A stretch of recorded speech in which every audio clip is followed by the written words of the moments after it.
Welcome to Chillin' 101. We hope this video helps. You start by verifying Anaconda and Conda work.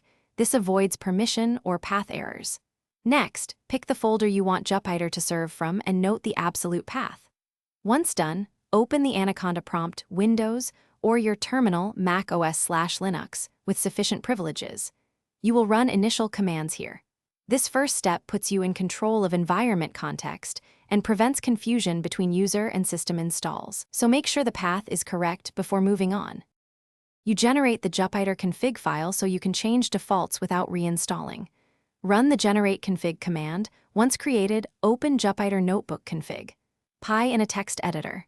Find the C Notebook app, Notebook dier line and set it to your chosen absolute path, enclosed in quotes. Save the file.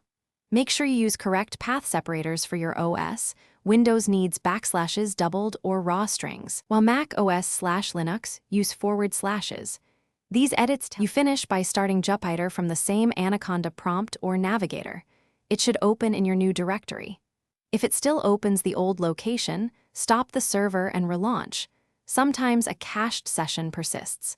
If problems continue, verify the config file path is spelled correctly and that you edited the right file for the environment you use.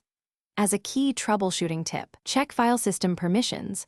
Lack of access will silently force Jupyter back to a default directory. Thanks for watching. Consider subscribing if we helped you.